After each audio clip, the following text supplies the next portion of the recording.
Hi friends, 3ാം ക്ലാസ്സിലെ മലയാളത്തിലെ 15ാമത്തെ പേജാണ്. അപ്പോൾ നമ്മളിതിൽ ഇത് വായിച്ചു പോവാം. പഠനച്ചെപ്പാണ്. തിന്താരോ തക, കാക്കിരി പൂക്കിരി, പഴഞ്ചൊൽ പെരുമ, ഈ 3 പാഠഭാഗങ്ങൾ നമ്മൾ പഠിച്ചു, വായിച്ചു. കവിതകൾ ചൊല്ലി, നാടൻപാട്ട് ചൊല്ലി, കവിത ചൊല്ലി, പിന്നെ പാഠം വായിച്ചു, പഴഞ്ചൊല്ലിൻ്റെ പാഠം വായിച്ചു. അപ്പം അതിൽ നിന്നൊക്കെ നമുക്ക് നോട്ടിൽ എഴുതാനുണ്ടായിരുന്നതും എന്തൊക്കെയാണ് നമ്മൾ അറിഞ്ഞിരിക്കേണ്ടതും എന്നാണ് നോക്കുന്നത്. നോട്ട് പുസ്തകം, അതിൽ നമുക്ക് നോട്ടിൽ എന്തൊക്കെ ഉണ്ടായിരിക്കണം? ചിത്രീകരണം, കാക്കിരി പൂക്കിരിയിലെ ചിത്രം വരയ്ക്കാനുണ്ടായിരുന്നു. കാക്കിരി പൂക്കിരി വിവിധ സന്ദർഭങ്ങളിൽ അർത്ഥം കണ്ടെത്തി എഴുതിയത്, അർത്ഥം എഴുതാനുണ്ടായിരുന്നു. തിന്താരോ തക നാടൻ പാട്ടിൽ കൂടുതൽ വരികൾ കൂട്ടിച്ചേർത്തത്, വായ്ത്താരികൾ കേട്ടതും സ്വയം നിർമ്മിച്ചതും, പദക്കൂട്ടുകൾ കണ്ടെത്തി എഴുതിയത്, പഴഞ്ചൊല്ലുകൾ ചർച്ച ചെയ്ത കാര്യങ്ങൾ.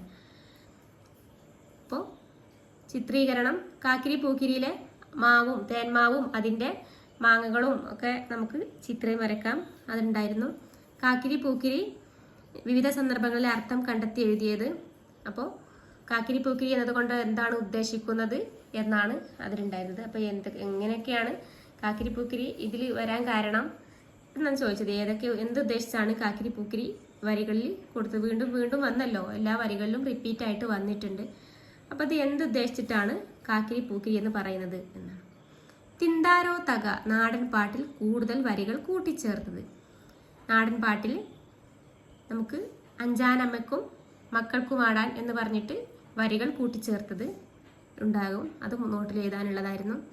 വായ്ത്താരികൾ, തിന്താരോ തക, ആ വായ്ത്താരി അതുപോലെ മറ്റ് വായ്ത്താരികൾ നമുക്ക് സ്വയം ഉണ്ടാക്കാനും അതുപോലെ മറ്റ് ഇതിൽ നിന്ന് കണ്ടെത്തി എഴുതാനൊക്കെ ഉണ്ടായിരുന്നു.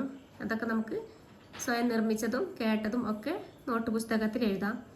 പദക്കൂട്ടുകൾ കണ്ടെത്തി എഴുതിയത്, അപ്പോൾ പദക്കൂട്ടുകൾ നമ്മൾ ഒരർത്ഥം അതേ അർത്ഥമല്ലാതെ നമുക്ക് മറ്റർത്ഥമായിട്ട് വരുന്ന പദങ്ങൾ എഴുതാനുണ്ടായിരുന്നു, പദങ്ങൾ കൂട്ടിച്ചേർത്തത്.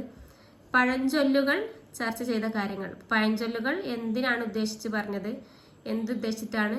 അരി അറിഞ്ഞാൽ 1000 കാക്ക എന്ന് പറഞ്ഞാൽ അരി അറിയുമ്പോൾ 1000 കാക്കകൾ വന്നിട്ടാണോ?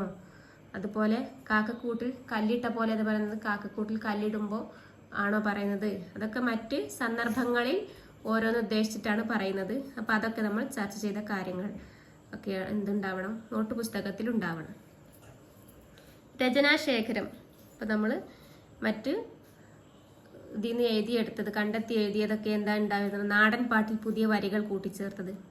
പിന്നെ നമുക്കിത് ഓഡിയോ നമ്മൾ ചൊല്ലി പഠിച്ചത്, കാക്കിരി പൂക്കിരി എന്ന കവിത താളമിട്ട് ചൊല്ലിയത്, തിന്താരോ തക നാടൻ പാട്ട് താളമിട്ട് ചൊല്ലിയത്. ഇതൊക്കെ നമ്മൾ ചൊല്ലാനുള്ളത്, എഴുതാനുള്ളതും പിന്നെ ശേഖരിക്കാനുള്ളതും ചൊല്ലാനുള്ളതും.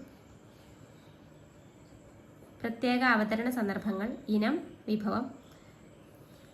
കവിത, നാടൻപാട്ട്, വായ്ത്താരികൾ എന്നിവ ഒറ്റക്കും സംഘമായും താളമിട്ട് ചൊല്ലിക്കൊണ്ടുള്ള അവതരണം.